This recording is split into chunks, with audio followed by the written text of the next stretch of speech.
Bueno, me ha parecido muy interesante la conclusión de nuestra speaker anterior, gracias a Smile Train. Y realmente vengo a hablar pues de las conclusiones que se mencionaban, ¿no? Es como, yo creo que está perfecto, gracias. Pues realmente ese es el problema. Tenemos poblaciones donde nos gustaría hacer de todo, pero los recursos son limitados. Entonces, bien, ortodoncia, ortopedia, injertos óseos alveolares y cirugía ortognática en regiones de baja y media renta.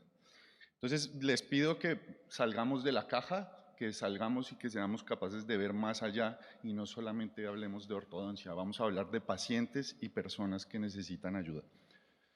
Entonces, ¿dónde trabajamos? Trabajamos en México.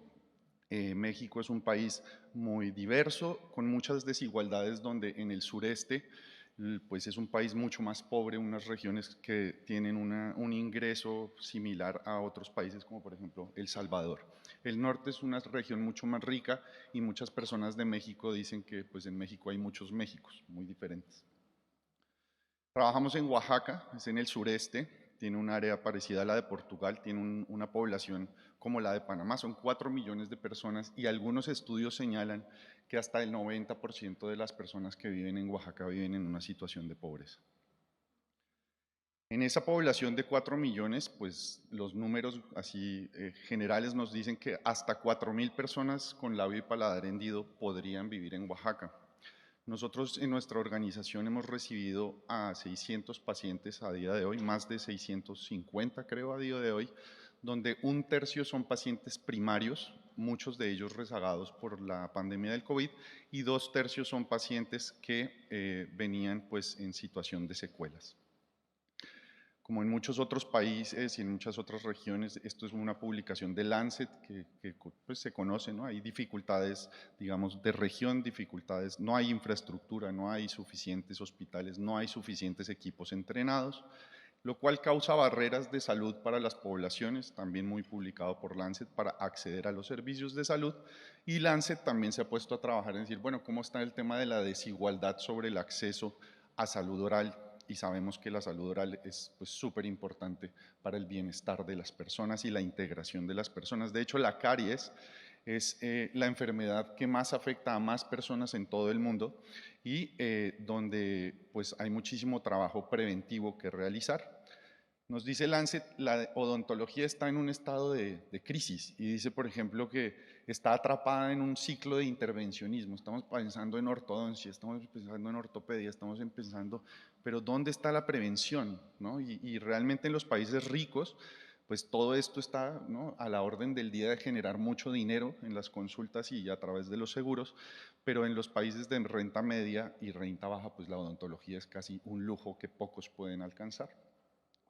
Volvamos a entonces hablar de ortodoncia en nuestras regiones donde hay pocos recursos. Tenemos que salir, tenemos que cambiar paradigmas, tenemos que pensar diferente para poder ayudar a más personas. Y entonces la primera es redefinir el rezago. El rezago empieza por redefinir las necesidades de los pacientes con labio y paladar hendido y es preguntarnos e investigar sobre discapacidad asociada y no tenerle miedo a esa pregunta. ¿Cuántos de nuestros pacientes, como mencionaba la doctora, tienen secuelas y viven discapacidad por caries, discapacidad por problemas del habla, discapacidad para respirar, discapacidad social por su aspecto? Esa es la primera pregunta. Después es, entendiendo esa discapacidad, ¿cómo vamos a generar, construir sistemas de salud dentro de nuestras fundaciones o dentro de otros sistemas públicos o privados para generar capacidad para atender a todas esas personas que lo necesitan? Partners in Health y Harvard hablan del sistema de las 5 S, enfatizando sobre el espacio, equipamiento, recurso humano, suministro, etc. Nosotros trabajamos, este es nuestro hospital, está hecho en camiones y tenemos unidad de hospitalización, consulta externa, quirófano, reanimación post-anestésica. Esa es la consulta externa Estefanía, donde trabaja nuestro equipo. hola, hola, por aquí, Trabajamos apretados, las pero doctoras de trabajamos muy bien. odontología, ¿cómo les va? Está nuestro equipo Aquí, trabajando en la consulta tareas. externa, dentro de los camiones. Hemos trabajado para disminuir el costo operativo. Queremos hacer ortodoncia, queremos salud, queremos hacer muchas cosas, pero lo primero es ¿con qué? Pues suministros. Hay que ir a buscar disminuir esos costos para poder ayudar a más personas y eso es un trabajo que hay que hacer. Tenemos que trabajar con gente, estabilizar los equipos, darle estabilidad, capacitación y eso pasa por no trabajar. Defendemos un modelo del no voluntariado. Las personas tienen que ser retribuidas por hacer un buen trabajo a largo plazo, pero a los donantes les cuesta mucho entender eso. Necesitamos trabajar en el fortalecimiento de sistemas. ¿Cómo, desde el punto de vista, digamos, de la gestión, se hace eso posible? ¿Cómo escalamos los programas?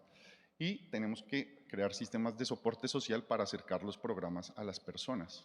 Volvamos al tema, ortodoncia en países de baja renta es un largo camino lleno de dificultades, donde, vuelvo y digo, tenemos muchos pacientes, como mencionaba la doctora, con secuelas, como todos estos pacientes, Silvano, Marisol, Jocelyn, Milagros, todos ellos venían con secuelas. Y entonces ahí el problema es, bueno, queremos llegar a hacer cirugía ortognática para todos ellos, pero ¿no sería mejor prevenir la necesidad de esos pacientes? Como Ángeles, la operaron mal del labio, nunca la operaron del paladar y pues lo primero que había que resolver eran otros problemas de salud oral. Entonces, volvamos al tema. Para poder hacer ortodoncia, Lancet vuelve y nos dice, oiga, enfoquémonos en prevención, enfoquémonos en salud oral, en bienestar, ¿no? Y entonces desde ese punto de vista también nos habla de el efecto psicosocial del problema de la mala salud oral. Entonces hay que invertir muchos esfuerzos en prevenir el problema de la salud oral y es un tema que si se invierte en educación, si se invierte en promoción, probablemente las personas estén mucho mejor que si pensamos en el final, que es colocar unos brackets y hacer cirugía ortognática. De hecho, en Oaxaca el problema de la salud oral está de la mano de la salud general. Entonces, ahí en MSI era, bueno, generemos capacidad. Entonces, dentro del programa de MSI tenemos un programa muy robusto de promoción y salud oral, ortopedia preoperatoria, odontología preventiva, restaurativa bajo anestesia general para casos seleccionados, pero con proveedores externos que hacen parte de nuestro equipo, ofrecemos odontología pediátrica, ortopedia y ortodoncia. Entonces, el programa de promoción y prevención en salud oral es muy robusto, es muy fuerte y existe en conjunto con pediatría y con acompañamiento nutricional, depende de cada paciente, se visita bisemanalmente, cada mes, cada 3 meses o cada 6 meses, pero requiere mucho esfuerzo operativo, realmente tener una buena salud oral para estas personas. Perdón, acá. Y bueno, entonces volvemos a lo mismo, ¿no? Tenemos 600 pacientes, todos tienen caries, ¿cómo empiezas, no? Entonces, el programa de promoción y salud oral y prevención orienta a los pacientes y se seleccionan aquellos pacientes cumplidores, comprometidos, que han cumplido con sus citas durante varios meses, entonces se les hace la odontología conservadora y se van dirigiendo a diferentes programas que puede ser ortopedia, ortodoncia o cirugía. El caso de Chayán, paciente muy mal operado, con un estado de salud oral terrible, él no quería realmente buscar ortodoncia, él quería verse bien y que en la boca no le doliera y los dientes y demás. Hicimos una fase de educación, de promoción, restauración, reconstrucción secundaria de labio y nariz y él está muy bien hoy, él no necesita mucho más. Odontología restaurativa bajo anestesia general, tenemos una serie de pacientes menores de 8 años con grandes necesidades para poder ir a una cirugía de paladar, para ir a otras cirugías reconstructivas, pues esto en una consulta tardaría mucho tiempo, lo hacemos bajo anestesia general. Pacientes que van para ortopedia, después de mucho trabajo de educación, promoción, restauración. Pacientes que van para ortodoncia, grandes retos que pues, ustedes ya lo han visto. Y tenemos muy buenos resultados en el tema de injertos de hueso en dentición secundaria, que era lo que yo preguntaba el otro día. En dentición definitiva es súper difícil la estabilidad del injerto y quería saber qué ideas tenían. Ortognática no hemos hecho en Oaxaca todavía, la hemos hecho con el doctor Nivaldo Renato en Marruecos, en un esfuerzo multinacional. Se hizo cirugía ortognática, pero fue muy interesante ver cómo 2015, 16, 18, 19 se hizo cirugía ortognática, pero el proceso no fue escalable. destacable era que teníamos placas y tornillos, todas las que quisiéramos, pero el programa no fue escalable. ¿Por qué no fue escalable? Porque no había un equipo local estable capaz de escalar el programa. Entonces, la pregunta es posible. Sí, sí es posible, pero la pregunta no es si es posible, sino para cuántas personas es posible. Si queremos hacerlo escalable, necesitamos invertir en educación, digamos, desde el punto de vista estratégico, en el recurso humano, no en brackets, no, sí, o sea, hay que invertir en el recurso humano, en el talento, hay que hacer planificación estratégica, hay que aprender de planificación estratégica y luego, ¿no? Es decir, realmente el problema del acceso a la ortodoncia es un problema de Oaxaca, es un problema de Colombia, es un problema de El Salvador. En Estados Unidos y en Europa ocurre lo mismo. Los pacientes no pueden acceder a ortodoncia porque no está financiada. Y es muy interesante que el tema, no, esto no es un problema del primer mundo. De hecho, en el libro de Pradip hay un capítulo, el capítulo 47, que habla de las dificultades para el acceso a la ortodoncia, y hay muchos artículos que publican dificultades del acceso a la salud para minorías en Estados Unidos y también en Europa, o sea que no es un problema del tercer mundo. De hecho, la privatización y toda la mercantilización de la salud, esto es un artículo publicado en el New York Times, un doctor fisurado, un doctor hendido, habla sobre su experiencia de ofrecer salud en un entorno privatizado y aquí volvemos a la pregunta, ¿es posible? Sí, pero el camino puede ser muy rocoso para muchas personas en nuestros territorios y yo cierro la conferencia preguntándonos desde los protocolos cómo podemos prevenir, aparte de educación y promoción en salud oral, cómo podemos prevenir la necesidad ortodóntica. En Oaxaca estamos haciendo la cirugía de labio a los 9 meses porque los pacientes llegan desnutridos, porque es muy difícil llegar a esos 6 meses, entonces se hace hacia los 9 meses. Y revisando la literatura resulta que la cirugía de labio precoz afecta muchísimo el crecimiento facial. Quizás nuestros pacientes crezcan mejor por hacer esa cirugía de labio a los 9 meses.